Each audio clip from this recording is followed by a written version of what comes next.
El tema que tenemos que desarrollar hoy es el tema de árboles.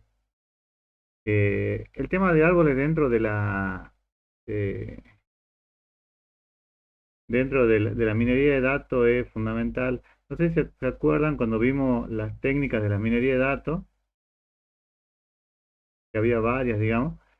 Los árboles, fíjense, este es un poco antiguo, pero fíjense, ocupaba el antiguo, que debe tener 3 o 4 años, sí, de 2020.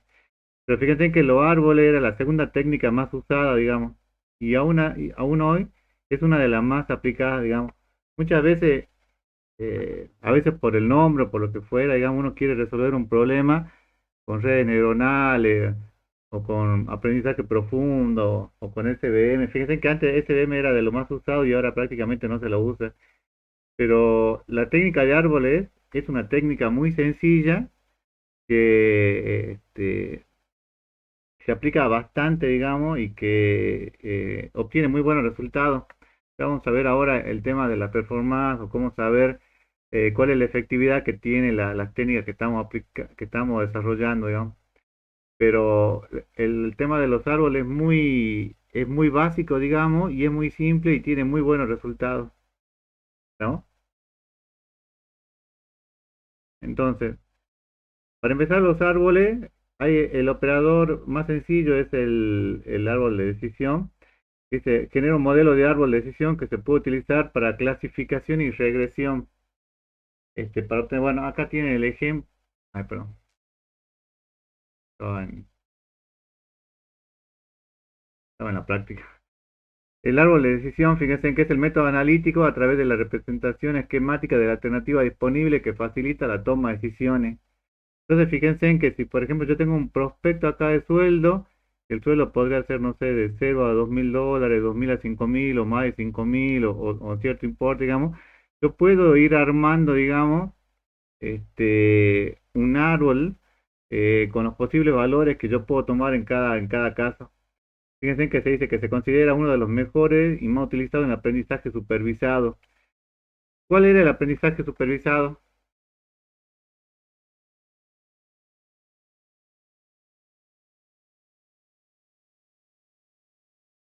Chicos, ¿cuáles son los que son aprendizaje supervisado?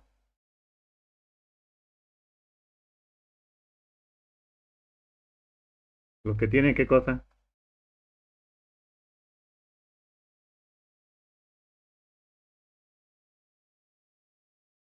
A ver, ¿quién puedo preguntar?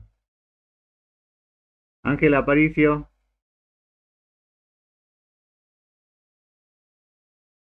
Leandro Nieto. No me pidió. Eh, ¿Cuáles son los, ¿Cuál es el aprendizaje a ver, supervisado? a ver, si es que no recuerdo alguno ahora. No sé si tendría que ver los bosques, los bosques aleatorios. No. Lo aprendizaje supervisado es más que nada cuando ustedes tienen algo para qué guiarse, digamos, cuando tienen el resultado. ¿Se acuerdan que a veces tenían que definir un campo que era el level u objetivo? Cuando ustedes tienen ese campo o ese atributo de level u objetivo, entonces ustedes pueden guiarse con ese atributo, digamos, para obtener el resultado. Entonces, ¿qué es lo que hacen? Generalmente lo que se hace es se entrena con un 80 o 70% de los datos y luego se aplica ese modelo sobre el 20 o 30% restante, ¿no? Generalmente 80-20 o puede ser 70-30. Pero ustedes tienen que tener ese campo, que es el campo del level o objetivo, que es el atributo, dentro de su base de datos, dentro de su dataset, ¿no? En este caso, por ejemplo, esto parece un árbol para saber si le van a dar un préstamo, y ustedes tendrían que tener un atributo que les diga si les dieron o no le dieron este préstamo. Por ejemplo, este campo que sería no otorgar u otorgar, ese sería el label. ¿Estamos? Esos son los aprendizajes supervisados, porque ustedes tienen una guía este, sobre qué practicar. Por ejemplo, imagínense que ustedes le estamos enseñando, creo que ya se lo dije este ejemplo, pero el ejemplo ese donde la aplicación esa que envejecía a las personas, ¿se acuerdan? ¿La probaron, no?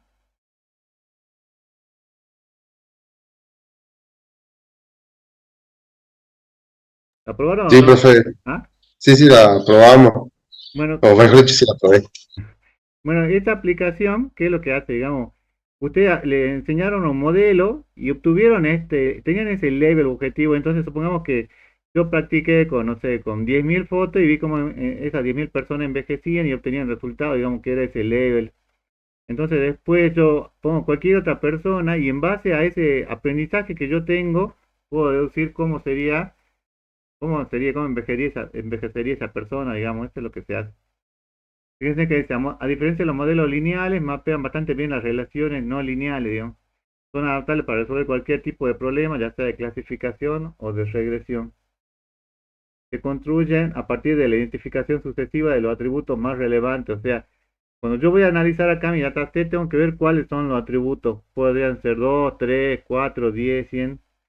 Me conviene analizar siempre lo que son más importantes. Ya vamos a ver, creo que la última clase que nos queda de la materia, nos queda ver la elección horizontal o vertical. La horizontal es sobre qué registro van a trabajar y la vertical sería con qué atributos quiero yo trabajar.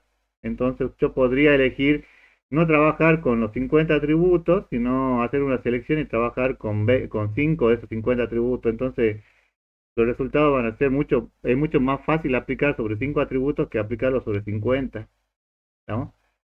¿Para qué se utiliza? Fíjense, dice, para descripción, porque la estructura jerárquica le permite mostrar cómo está organizada la información. O sea, yo puedo ver cualquier dataset que yo tenga y puedo deducir cómo se organiza, digamos, qué es lo que tiene en particular que les permite llegar a ese objetivo, digamos. Pero también le sirve para predicción, porque como les decía, si yo enseño el modelo, no sé, con ese 80%, después le puedo decir, aplicar sobre el 20% restante y ver cuál es el resultado que se obtiene, digamos, y ver si llega a ese 100%. Este, en un problema real, digamos, donde ustedes tengan un par de millones de registros, ¿ustedes creen que la aplicación va a ser siempre del 100% o no? ¿O va a estar limitado?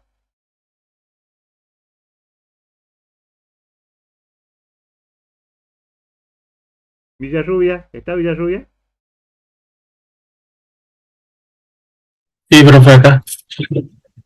Supongamos que te dan un problema cualquiera, digamos, y te dan un millón de registros y vos tenés que entrenarlo con un modelo y empecé a entrenar con todos los modelos. Empezás con, no sé, con árbol, que yo, como le dije, era el más sencillo, pero después probás con redes neuronales. ¿Vos crees que siempre va a llegar al 100% de efectividad para tu modelo? ¿O es muy difícil que ocurra eso? ¿Ah? Como punto no entendí bien tu pregunta. Si yo le doy un problema, o un dataset que tiene un millón de registros, y yo le aplico cualquier modelo, ¿ustedes creen que la eficiencia de ese modelo va a llegar siempre a un 100% o no? ¿O puede Yo creo llegar que o no. no? No, no puede ser. Es casi imposible que llegue, porque al tener tanta cantidad de registros, salvo que sea algo muy lineal, digamos que para tal valor me devuelve tal resultado, es muy difícil llegar a un 100% de efectividad, digamos. El árbol, bueno, ya vamos a ver ahora, bueno, ahora vamos a ver estas características. Fíjense, los problemas de tipo regresión, que es lo que ya veníamos hablando, que son aquellos en los que intentamos predecir los valores de una variable continua a partir de una variable predictor o categórica. ¿Estamos? La predicción acá, ¿cuál es? ¿Los puntos azules o la línea roja? La línea Línea roja. roja. La línea roja, que es la función esta lineal, que es la que ustedes vieron en el análisis y que nosotros intentamos encontrar, digamos.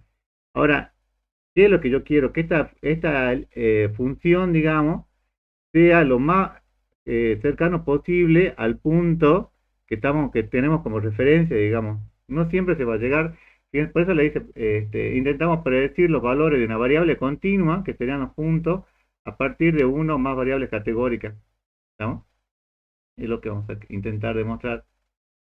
Después tenemos problemas de clasificación. Igual la clase que viene es estrictamente, creo que de detección, de regresión y la que sigue de clasificación, pero la idea es que hoy veamos cuál es las características de uno u otro para ver cómo se aplican en los árboles.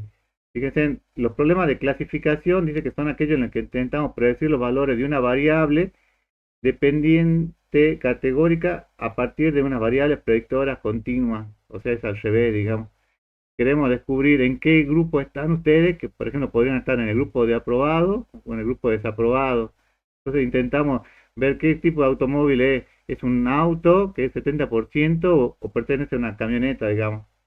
¿Se entiende? Entonces, los problemas pueden ser de dos tipos. Pueden ser de tipo de regresión, que dicen que intentamos a partir de una a partir de una función, digamos, encontrar los valores de variables continuas, o puede ser de tipo de clasificación, cuando intentamos que se encuentre dentro de alguna categoría. ¿Sabes? Ahora, tenemos los árboles de decisión, que es el algoritmo básico, digamos, el primer algoritmo que aparece, que dice que clasifican los ejemplos, clasificándolo, valga la redundancia, por el árbol desde la raíz hasta algún nodo o hoja. O sea, partimos desde la raíz, en base a alguna decisión, hasta algún nodo o hoja, y entonces, según esa decisión que hayamos tomado, vamos a llegar a ese nodo o hoja, que podría ser, por ejemplo, en el caso del golf, que vamos a ver ahora si se juega o no se juega. En el caso de una enfermedad, podría decir si tienes enfermedad o no tienes enfermedad, o si es un árbol o es perdón, o si es un auto o es una camioneta. Un ejemplo muy simple que sería, por ejemplo, que te hablábamos la vez pasada, que era si era una naranja o era una sandía o melón. Entonces, ¿cuál es la parte que interviene dentro del árbol o cuáles son los elementos de un árbol que ahora vamos a empezar a ver? Primero, el nodo raíz, que es el nodo de decisión superior, representa toda la población o muestra y esta se divide en dos o más conjuntos homogéneos. Ahora, podría yo tener un nodo de decisión que tenga un solo nodo, o sea que no tenga más de una decisión, ¿o no?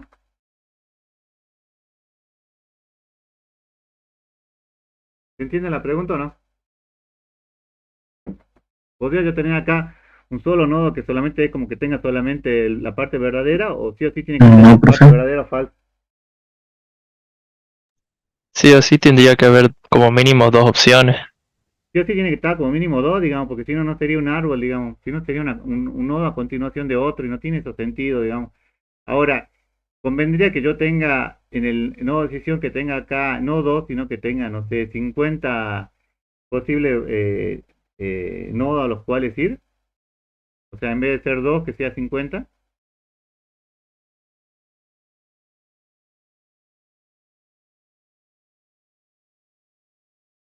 ¿Podría ser o no? Mm, Sería muy difícil manejar un árbol así, Es casi ¿o imposible no? manejar un árbol así. Entonces, lo importante que vamos a ver ahora son las técnicas que le dicen a partir de la raíz, digamos, cómo tengo que tomar esa decisión, digamos, para que sea lo más, que no sea demasiados nodos, digamos, pero tampoco que sea uno solo. Entonces, hay un par de técnicas que es sobre qué tipo de decisión tiene que tomar, que son las que vamos a ver a continuación. Fíjense, dice, tenemos el nodo raíz, que es el que aparece en la jerarquía superior, la división, que es el proceso de división de un nodo en uno o más nodos, subnodos, el nodo de decisión, que es cuando un nodo se subdivide en subnodos adicionales, esto se llama nodo de decisión, entonces tengo que ver por qué lo voy a subdividir, eh, ya vamos a ver cuáles son las posibles técnicas. El nodo de hoja terminal, que es donde termina, digamos, la poda, que es cuando reducimos el tamaño de los árboles de decisión eliminando nodos. Entonces supongamos que yo tengo, yo hago es como ¿en qué consiste la poda de un árbol?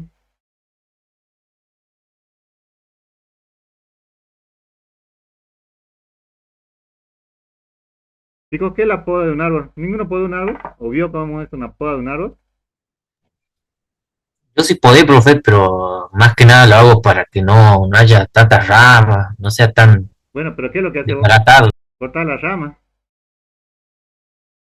O sea, al cortar una rama, supongamos que yo corto esta rama que tengo acá, que dice decision node, left node y left node, esta parte que está acá. ¿Y el árbol va a ser más sencillo o va a ser más complejo o va a ser igual? Más sencillo. más sencillo. Entonces muchas veces nos conviene podar un árbol para que sea más sencillo, digamos, y para llegar igual al mismo resultado, y ese proceso se llama poda. Por ese poda del árbol es para que el árbol sea más eficiente.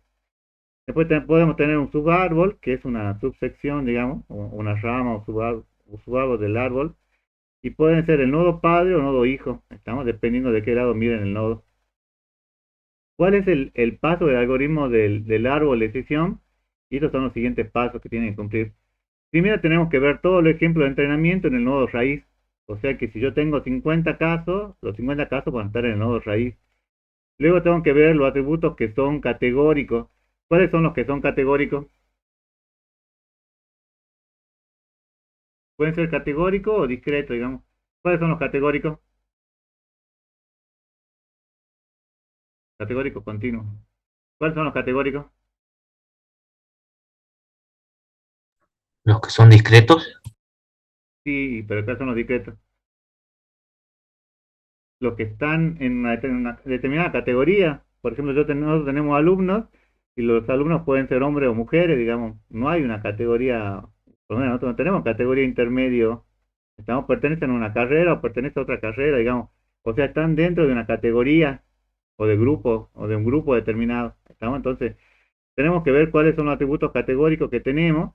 Y si tenemos algún elemento que sea continuo, por ejemplo, podría ser una nota.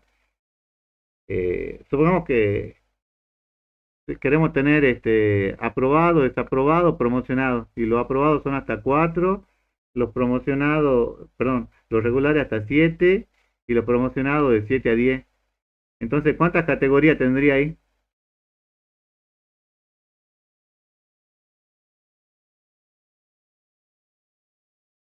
3. 3.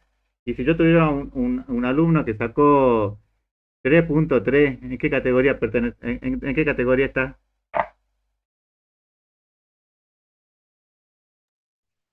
La primera. En el desaprobado. Y si sacó 4.5, estaría en la segunda de regular. Y si sacó 6.5, y ahí ya que ver. Pero entonces, los atributos tratamos de que sean categóricos para que nosotros podamos ponerlo en alguna categoría o en algún grupo. Y si hay alguno que sea continuo, lo tenemos que discretizar. Esto tengan en cuenta porque podría ser que alguno de los valores que ustedes tengan en el dataset tal vez tengan que discretizarlo, digamos. Por ejemplo, se particionan recursivamente basado en los atributos seleccionados, o sea, la, la partición es que yo hago de esta decisión, voy partiendo, digamos, en dos subárboles y acá este árbol lo parto en otra vez en otro subárbol. Luego digo, los atributos se seleccionan en base a una heurística o en base a una medida. Vamos a ver que generalmente la que se utiliza es ganancia de información, pero no es la única medida que se utiliza. Y las condiciones para detener el particionamiento, o sea, cuando yo voy a llegar al final, es que todas las muestras para un nodo dado correspondan a la misma clase. O sea, si yo tengo yo quería ver todo lo que eran varones y todo lo que eran mujeres dentro del grupo. Si yo ya tengo todo lo que son varones de un lado y todo lo que son mujeres de otro lado, ya es correcto, digamos. No hay atributos restantes para particionar. O sea, si yo no lo puedo seguir subdividiendo porque yo tengo un solo nodo, porque es un nodo terminal, ya no puedo seguir particionando, es una hoja. No quedan más muestras para seguir subdividiendo, entonces ya no puedo seguir subdividiendo. Ahora, ¿con qué medida vamos a participar, digamos? Fíjense, la medida que se utiliza es la medida del desorden. ¿Qué es lo que se entiende por desorden? Por ejemplo, si le dicen que su pieza está desordenada, ¿a qué se refiere? ¿Qué es el desorden? ¿O ustedes tienen todo ordenado? Puede ser que esté algo desequilibrado. ¿Pero desequilibrado en qué sentido? Algo fuera de su lugar. Claro que está algo fuera de su lugar. Por ejemplo, si ustedes tienen su pieza desordenada es porque, no sé, tienen la camisa por un lado, el pantalón por otro lado, tienen todo mezclado, digamos. Ahora, en lo que vamos a ver es que, por ejemplo, dentro de los grupos categóricos que yo tengo, que estén todos dentro de la misma categoría. O sea, si todos están dentro de la misma categoría, entonces ya es correcto, digamos, porque no hay desorden ahí. Entonces, fíjense en las variables que aparecen. NB, que es el número de muestras en la rama B. N sub T, que es el número total de muestras de todas las ramas, el T de total, obviamente. Y N sub BC, el total de muestras de la rama B de la clase C, ¿no? Entonces, vamos a trabajar con el desorden promedio. Ahora, el desorden en una rama es similar, digamos. Fíjense que también es la sumatoria. La fórmula es muy parecida, casi idéntica, pero acá intervienen NB, que es el número total de muestras de la rama B, y NBC, el número total de muestras de la rama B de la clase C. O sea, es similar, pero viendo una rama. Ahora, empecemos con un ejemplo, primero teórico y después veamos el práctico, digamos. Supongamos que yo tengo este dataset que tengo nombre, pelo, estatura, pelo, si usó protector o no y el resultado. El resultado es que si se quemó o no se quemó. Primero, ¿ustedes creen que alguno de estos campos sería el label o el objetivo o no? ¿O cuál podría llegar a ser? ¿El resultado? El resultado es el label, porque el resultado es lo que le va a guiar este, para saber si llegaron al resultado. ¿Estamos? Entonces, ese sería el label. Hay campos que tienen mucho más influencia que otras. Por ejemplo, ¿a ustedes qué creen que es más importante para saber si se van a quemar con el sol? ¿El nombre o si usó protector o no usó protector? Por ejemplo, todos los Alexis se quema más o que los Pedro. ¿O qué es lo que creen ustedes a simple vista que tiene más influencia? El protector, por. El protector, digamos. ¿Tiene influencia la altura, por ejemplo, o la estatura? Si es alto, bajo, promedio, por el tema de que si se quema o no se quema.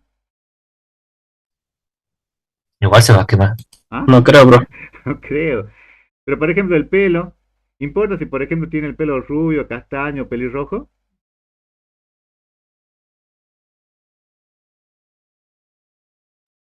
¿Sí? Tiene un cierto peso. Generalmente las personas que son de pelo rubio se queman más rápido. Nosotros los morenos tenemos menos probabilidad. Fíjense, dice, ¿qué deducciones podemos hacer del dataset? Digamos, con solo ver el dataset. Primero, el atributo resultado es el label o el objetivo del modelo. ¿Estamos? Eso le sirve para ver de entrada. El atributo nombre no afecta de ninguna manera dicho objetivo, razón por la cual si lo ignoramos, digamos, es lo mismo, digamos, así que lo podríamos sacar. Ahora dice, ¿qué atributos deberíamos elegir como raíz de nuestro árbol?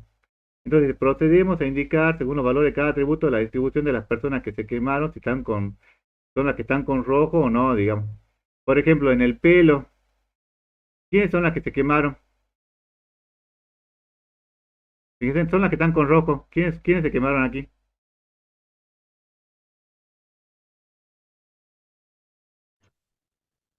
Sara, Ana y Emilia. Sara, Ana y Emilia. Sara y Ana, ¿de qué característica tenían? ¿Cómo tenían el pelo? Rubio. Rubio. Alexis, Pedro y Juan, ¿de qué color tenían el pelo? Castaño. ¿Y se quemaron o no? No. No. No. ¿Y Emilia? ¿Se quemó o no se quemó? Pelirrojo. Se quemó. Sí se quemó. Y acá usó el protector, por ejemplo, fíjense. Ahí pues acá se corrió. Diana, Alexis y Catalina, no, ¿usaron el protector o no? Veamos. Diana, sí usó protector y se quemó Diana. Diana, Alexis y Catalina. No, no se quemaron. No. Bueno, acá el no es para este lado. De los que no usaron protector, fíjense, Sara, Ana y Emilia se quemaron y Pedro y Rubén, perdón, Sara, Ana y Emilia se quemaron y Pedro y Rubén no se quemaron. Ahora, si yo analizo con la medida del desorden que tengo aquí arriba, que es la que le puse esta medida de desorden, tengo estos resultados. Fíjense, por acá uno, ¿qué significa? ¿Cómo está? ¿Está desordenado o está ordenado?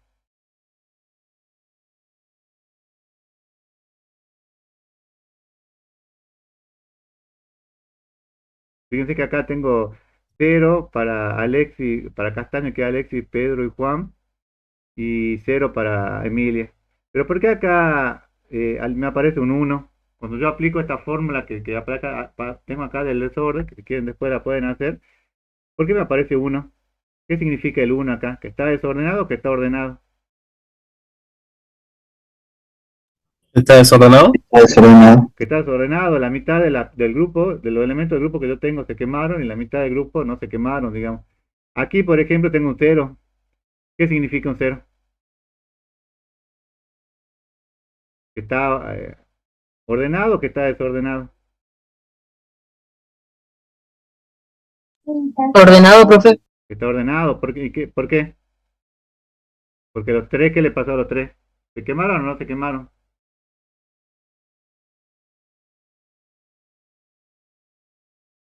Alexis, Pedro y Juan, ¿se quemaron o no se quemaron? No, No se No quemaron. se quemaron.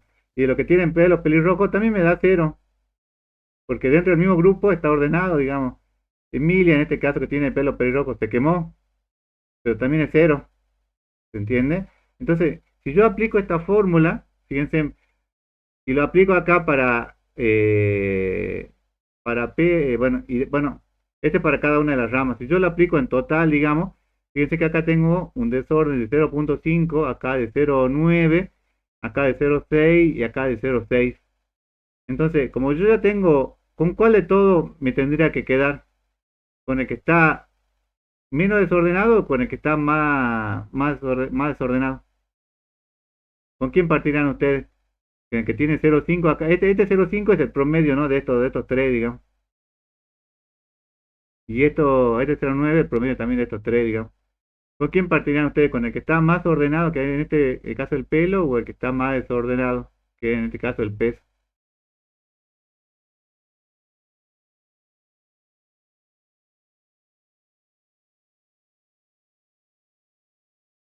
Y, chicos, María Galán, Florencia Galán, María Barengo, Hola, profe. Con el que está más ordenado. con el que está más ordenado, yo me quedaría con este. ¿Por qué? Porque si yo tomo solamente el pelo, yo sé que acá este grupo a estos dos grupos lo ignoro porque ya están ordenados, digamos, y tomo solamente este grupo. Y sobre este grupo me quedaría el siguiente árbol en el cual tengo que analizar.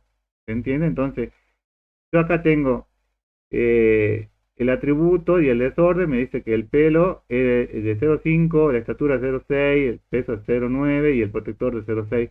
El seleccionado entonces va a ser el de menor desorden, que sería el de 0,5. ¿Estamos? Pero se entiende por qué, ¿no? Porque ¿por qué tengo que tomar acá el que está más ordenado o el que tenga menos desorden? Porque cuando yo vaya a hacer el siguiente árbol, ¿con qué voy a trabajar? ¿Con una menor cantidad de datos o con una mayor cantidad de datos?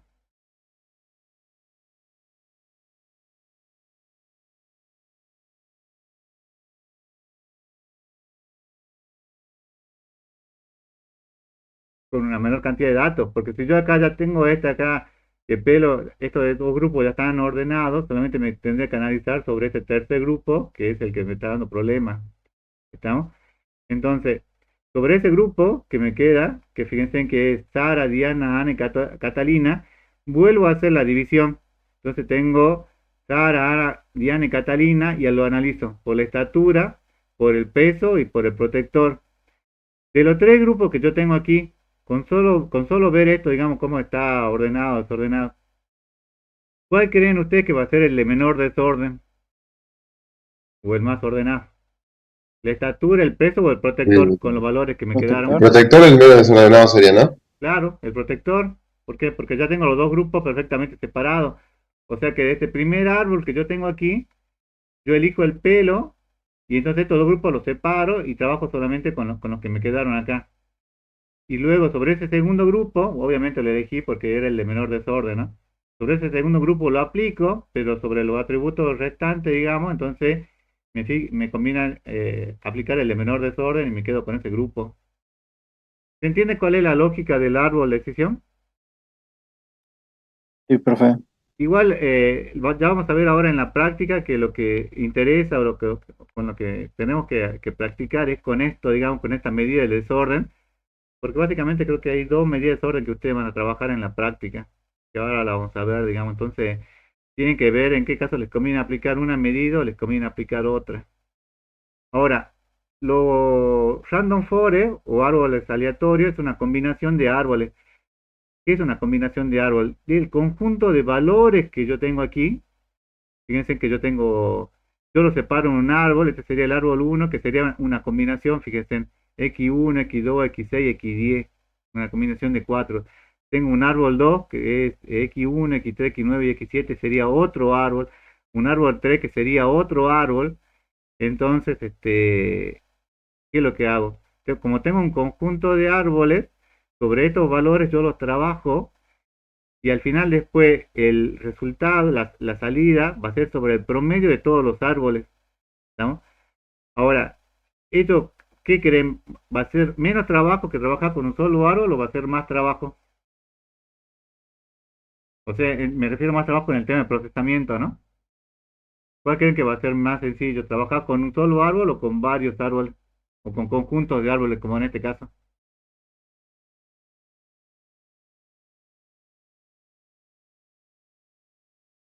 A ver. María Barengo, ¿estás María Barengo? Sí, profe. ¿Cómo cree que va a ser más Con sencillo? con un conjunto de árboles, ¿Va a ser más fácil, menos procesamiento o más procesamiento? em, con el conjunto de árboles, más procesamiento, profe. Claro, va a ser más pesado, digamos, por eso tienen que tener cuidado acá con el conjunto de árboles, pero muchas veces el resultado es más eficiente. Si ustedes se fijan, bueno, acá cuando vimos las técnicas, y acá, cuando vimos las técnicas, fíjense en que los random forest también se utilizan mucho y estaba en este momento estaba en el quinto lugar, ¿lo ven? Pero se seguían usando mucho. O sea, entre los árboles y los random forest son de las técnicas más usadas, digamos, pero generalmente los árboles se utilizan un poco más por la simplicidad que tienen. Ahora, ¿cuáles son las ventajas y las desventajas de los árboles? Bueno, la idea hay un bagging, que el bagging, la definición de bagging, que es esto que tiene aquí, es promediar muchos modelos ruidosos, pero aproximadamente imparciales. ¿Por qué imparciales? Porque yo puedo tomar los conjuntos de elementos al azar y por lo tanto reducir la variación. Los árboles son los candidatos ideales para el bagging, dado que ellos pueden registrar estructura de interacción compleja entre datos y tienen bastante imparcialidad. Fíjense, la ventaja del random forest, ¿cuál es? Que es uno de los algoritmos de aprendizaje más certeros, porque al tomar varios grupos de árboles, el valor es como un valor promedio, entonces casi siempre llega a un muy buen resultado. Corre eficientemente en base de datos grandes, o sea, cuando tengo un grandes dataset de, no sé, con más de 100.000 registros, es mucho más eficiente y el resultado es mucho mejor. Puede manejar cientos de variables de entrada sin excluir ninguna. Que acá es fácil de ver, en este ejemplo que estamos viendo aquí, que acá cuál es el atributo que nosotros ignoramos para el análisis que hicimos. ¿Cuál atributo Era el ignoramos nombre, directamente? era el nombre, profe, el nombre era el que ignoraba. El nombre, pero acá es fácil de ver que el nombre es el que tiene que ignorar. Ahora, cuando yo tengo 50 atributos en un dataset que es de drogas, por ejemplo, y que lo único que dice, no sé, X1, X2, L1, L2, L3, J1, J2, J3, yo no sé cuál tengo que sacar. Entonces, en ese caso, me conviene trabajar con árboles. ¿Estamos? Ahora, cuando yo tengo 4, 5, 6 atributos claramente definidos, entonces me conviene trabajar sobre eso. Las estimaciones de qué variables son importantes a la clasificación. Es eficaz para estimar datos perdidos y mantener la exactitud. Es posible usarlo como método no supervisado. O sea, cuando yo tengo un caso en el que no tengo, por ejemplo, no supervisado y detección de Euler, ¿no? Cuando ocurre un caso en el que yo no tengo el level, podría llegar a usar un random forest. Ahora, ¿cuál es la desventaja? La clasificación hecha por random forest es difícil de interpretar. Para la clasificación, bueno, es muy bueno para la clasificación, no tanto para la regresión. O sea, la clasificación, ¿se acuerdan que era ponerlo en una categoría? las predicciones no son de naturaleza continua. En regresión no puedo predecir más allá del rango de los valores del conjunto de entrenamiento y hay un poco de control en lo que hace el modelo, porque este es como un modelo de caja negra, digamos. Yo llegué a un promedio, pero yo no sé cómo fue que llegó a obtener ese promedio. Sin embargo, llega el resultado. Por ahí puede ser que ese modelo haya aprendido mal, porque es un modelo de caja negra, no sé yo de qué se trata. ¿No? Bueno, hasta acá, chicos, ¿alguna pregunta? La teoría esta es cortita, es solamente esta parte, digamos. Fíjense que tienen los árboles y tienen random forest y tienen, bueno, ahora la aplicación de los mismos. ¿Pero tienen alguna pregunta hasta aquí? No, profe. Bueno, veamos algún ejemplo y ahí le va a quedar, me parece más claro, digamos. Hay como una historia en el tema de árboles. No lo quise poner en la teoría porque me parecía como algo redundante, no redundante, pero no sé si era complicarles inútilmente, me parece.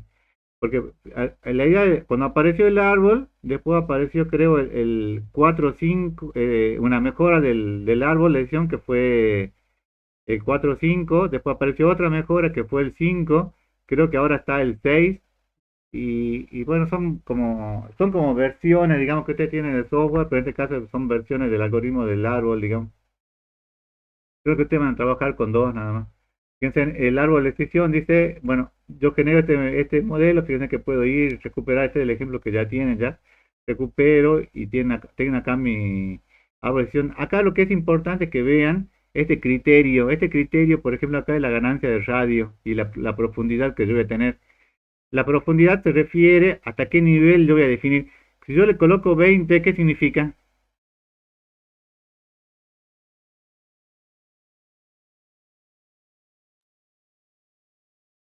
¿Qué significan 20 ahí? ¿Hasta qué nivel puedo llegar a tener?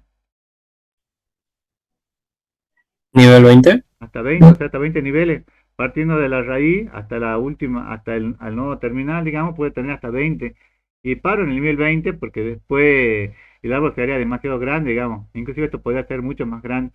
Lo que yo voy a variar acá, y eso vamos a ver ahora, hay varias medidas. Esta es la ganancia de radio, digamos, pero hay varias medidas que puedo trabajar. Para este ejemplo, los atributos que yo tengo son el clima, la temperatura, la humedad, el viento y play. ¿Cuál sería acá el label o el objetivo?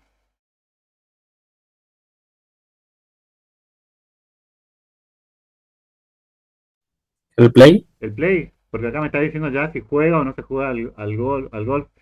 En este caso, fíjense, si ustedes, yo le hiciera la pregunta sin que ustedes sepan nada del dataset que le vaya a dar, digamos, en qué casos creen qué atributo tendría mayor influencia, así como veíamos para el tema de que si se quemaba o no se quemaba? Acá para el caso de que si se juega o no se juega al golf, ¿cuál cree que influencia más? ¿El clima, la temperatura, la humedad o el viento? El viento puede ser. Podría ser, entonces tenemos que analizar los valores que tenemos en nuestro dataset. Fíjense, el parámetro, bueno, hay uno de los parámetros que les mostraba recién es la ganancia de radio. Dice, esto se puede observar arriba como bueno, que criterio elegido o tasa de ganancia. ¿Estamos? La tasa de ganancia se obtiene de la ganancia de la información, el cual, el cual favorece el atributo con mucho valor dividido el split. El split sería como la división la cantidad de divisiones que yo haga, digamos. Entonces, la ganancia de información que yo tengo sobre la cantidad de divisiones que yo haga, el cual es el valor proporcional a la cantidad de cortes que realice el atributo. ¿Estamos? Entonces, fíjense, para el gráfico del árbol de decisión, al realizar la corrida, este es el resultado que obtenemos. El clima en este caso, fíjense, ¿cuál es el que puso como nodo raíz?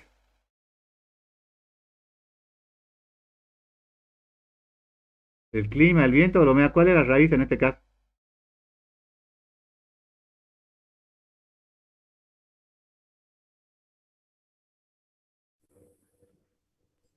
Outlook. Y Outlook es el clima. Entonces, primero partió de ese atributo que yo tengo ahí, que si estaba nublado, lloviendo o estaba soleado. Entonces, fíjense en este caso, si estaba nublado, ¿qué pasaba? Esto que está marcado con rojo, lo que le está indicando es que sí se realizó en ese caso. Entonces, para este caso, ¿cuántos ejemplos se cumplieron? ¿Un ejemplo, dos ejemplos, ninguno, todos? Cuando estaba nublado, ¿se jugó o no se jugó? Sí, Sí se se jugó. jugó. Sí, se jugó, siempre se jugó, digamos. Ahora, cuando había vientos, ¿qué pasó?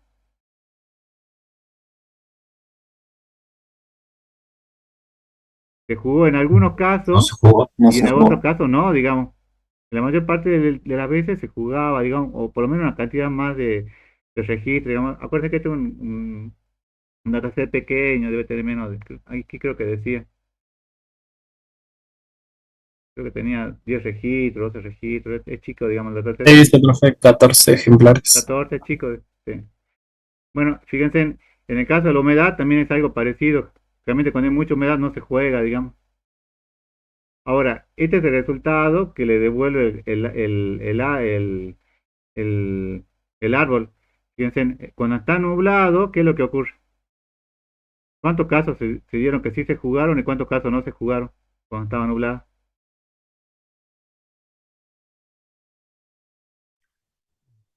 4 y 0. Bueno, en 4 casos, ¿qué pasó? ¿Se jugó o no se jugó? Sí se jugó. Sí se jugó. Ahora, fíjense en este caso, cuando estaba lloviendo, ¿en qué caso, cuando estaba lloviendo y cuando el clima era lluvioso, y ahora analizamos el viento, sería este subárbol que yo tengo aquí, cuando había viento, ¿en qué caso se jugó? Cuando Cuando había, había viento, ¿ah? no se jugó ninguno. Cuando no había viento no se jugó, en los dos casos no se jugó. Y cuando no había viento, porque era falso acá, ¿en qué caso se jugó?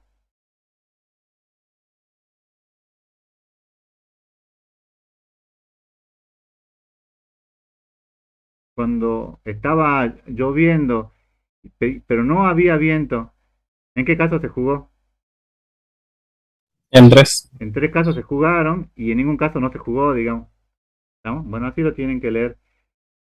Una mejora de este árbol de decisión, de la primera versión que aparecen es el ID3. Este operador dice, bueno, utiliza un árbol de decisión ID3 sin podar a partir de datos nominales para la clasificación. Para ello leemos este archivo de Gold, que se lo dejamos ahí puesto. Fíjense que tiene estos valores. La única diferencia es que creo que está en castellano. Igual creo que tiene 14 registros, 12 registros. Entonces tiene el ambiente o el clima, la temperatura, la humedad, el viento y si se juega o no se juega. En este caso debemos elegir, bueno, acá le elegimos Gold nominal, bueno, observamos. Fíjense, aplicando el ID3 sobre este ejemplo que tenemos acá, ¿cuál es el resultado que obtiene? Acá trabajábamos sobre Outlook o sobre el clima o ambiente, bueno, ambiente o clima. Acá fíjense, ¿cuál es el primero que elige? ¿Cuál es el nodo raíz que toma para este ejemplo?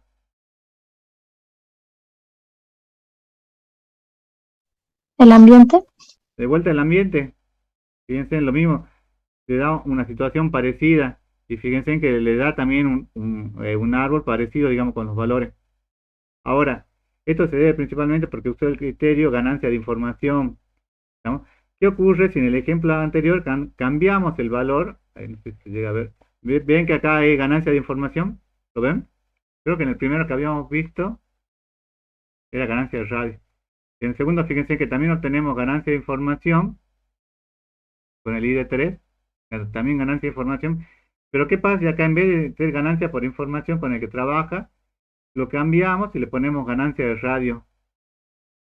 Los valores que yo puedo, con los que puedo, fíjense en qué es lo que dice. El mínimo tamaño para hacer divisiones es de 4 y la mínima medida de hoja es de 2. Entonces, de vuelta tengo el resultado ambiente. Fíjense, si está nublado sí se juega, cuando está con viento en algunos casos sí, en otros no, igual la humedad. ¿Cómo puedo saber, o cómo pueden saber ustedes, cuándo les conviene aplicar un operador u otro operador? No sé si lo llegaron a ver esto en la práctica. Si no lo vieron, lo repasamos ahora. Fíjense, tienen este operador que se llama performance. Este operador le dice qué tan bueno es el operador que ustedes están aplicando. Entonces, para este operador, fíjense, le dice, vamos a aplicar, leemos el archivo. Split data es hacer una división de datos. O sea, sobre el archivo que yo tengo lo divido en un porcentaje. Que yo le dije que ese porcentaje generalmente es un 80-20, pero también algunos practican con un 70-30, digamos. Le aplico el operador y luego aplico el modelo y luego verifico la performance para este criterio que es ganancia de información. Estamos entonces, el split data, si yo lo veo, fíjense, acá entro a edit enumeration y qué valor le da, qué radio es que tomo, qué valores hay aquí.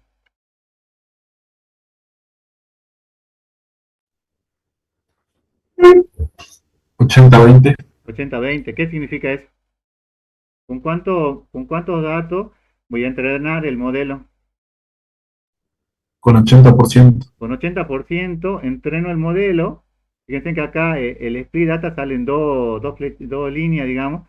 La primera línea se va al ID3 para entrenar el modelo y la segunda línea, que está aquí debajo, pasa por debajo del ID3, se va a aplicar el modelo. O sea, pruebo los resultados que yo tengo con el ID3 con el 20% restante.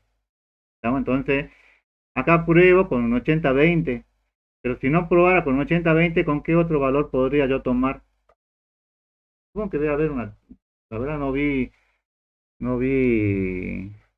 ningún libro que hable sobre esto, pero debe haber cuál es el porcentaje que le también tomar de los datos, digamos. Pero si no es 80-20, ¿qué valores podrían llegar a escribir acá? 70-30. 70-30, que significaría que con 70% entreno y sobre el 30% restante aplico los datos, ¿no? Ahora, esta aplicación del modelo, fíjense que este operador recibe como entrada, bueno, aplico modelo a tasa que recibe como entrada. En el gráfico puedo observar, bueno, es que tiene dos entradas, que es lo que estábamos diciendo. El operador performance dice, se utiliza para la evaluación del desempeño, recibe en entrada apply model y genera dos salidas tal como se muestra a continuación. O sea, el apply model genera dos salidas, no sé si lo llegan a ver. Uno va a performance, perdón, el operador performance tiene dos salidas, que es lo que tiene aquí, ¿no? ¿Por qué es necesario que las tengamos las dos? Fíjense, cuando yo hago el análisis de la performance con ese, creo que es Information Gation, el resultado que yo obtengo, fíjense acá van a ver con ganancia de información, que es lo que yo estaba probando, ambiente, viento, sí, humedad. El segundo resultado, bueno, son los atributos adicionales que se crean, que en este caso es la predicción y la confidencia o exactitud que tenga. Fíjense aquí, ¿cuál es la exactitud que tiene mi modelo? ¿Qué exactitud es la que me dice el operador de performance que obtengo para este caso? ¿El 100% sería? Del 100%. O sea que en los casos en los que no se jugaba, encontró un 100%, y en los casos en que sí se jugaba, encontró un 100%. Y las predicciones también, en el caso de las predicciones, un 100% dedujo que no se jugaba y un 100% dedujo sobre todo dos valores que sí se jugaba. Entonces la predicción que yo tengo es del 100%. Lo que yo le dije al principio, que es difícil de ver cuando yo tengo una gran cantidad de registros, digamos. Ahora, cuando yo tengo una poca cantidad de registros como ahora, digamos, no sería tanto problema, digamos.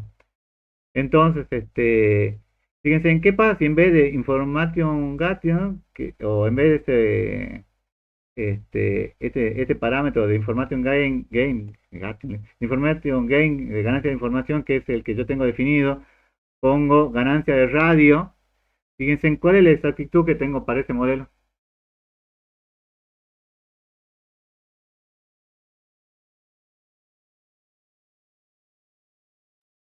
El tercio, 33%. 33%. Entonces, Fíjense que eso es lo que se hace generalmente cuando hay hay concursos que son de programación, en Machine Learning, que generalmente es sobre, sobre Python, y lo que le dicen es, para determinado problema, con tal dataset, ¿cuál sería el mejor operador que yo podría aplicar, o el mejor modelo que yo podría enseñarle, digamos? Entonces, prueban con distintos modelos, y el que obtiene el nivel de exactitud más alto es el que gana. ¿No? Fíjense que acá con solo haber cambiado, fíjense en el criterio de ganancia de radio obtenían el 100 y con exactitud obtenían un 33%. No obtuvieron un buen resultado. ¿Estamos? Pero en otro caso, la exactitud puede ser un buen parámetro a cambiar, digamos. Entonces, ¿por qué le enseñamos nosotros y por qué en todo el libro van a ver que tienen que aplicar el operador performance para saber si el modelo que ustedes están, con el que están trabajando es eficiente o no, digamos? Si yo tengo un modelo que tiene un 80 o un 90% de exactitud sobre 1 millón de registros, ¿ustedes creen que va a ser bueno o va a ser malo o regular? Si obtiene un 90%.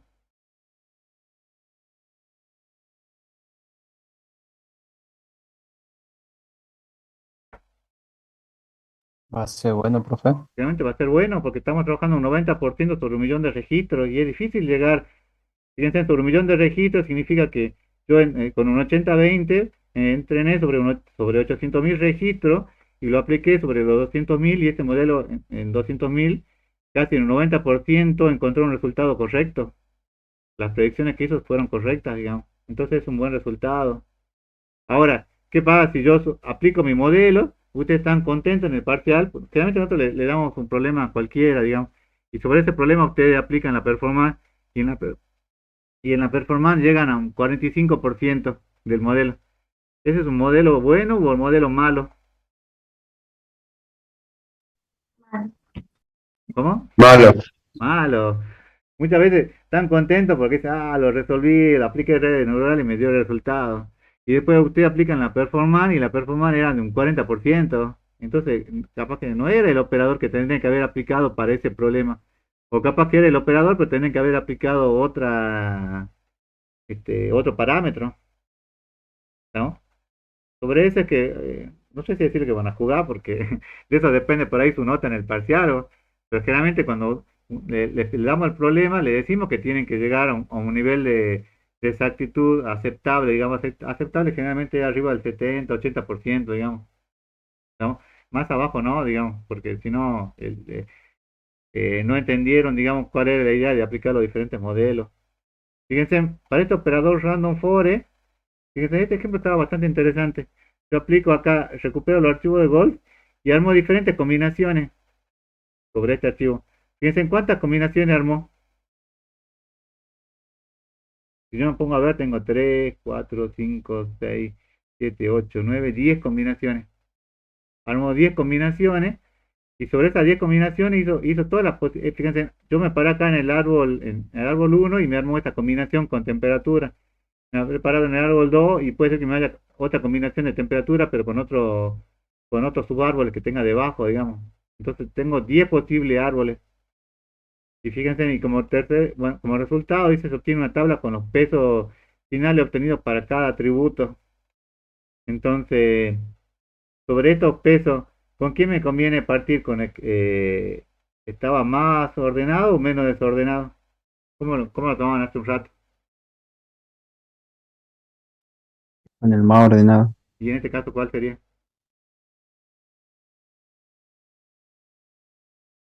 El, el clima. Clima. ¿El clima? Ah, sí, no, el clima no. ¿Cuál es cuál sería el más chico? La humedad. La humedad en este caso. Pero porque acá armó diferentes árboles y va trabajando sobre ese. Es otra forma de encararlo, digamos. De todos modos, lo que yo tengo que hacer es aplicar acá el modelo y de vuelta a ver, digamos, cuál es el resultado que obtengo sobre los árboles. Fíjense que en este caso aplicó, hizo una división o no de los valores.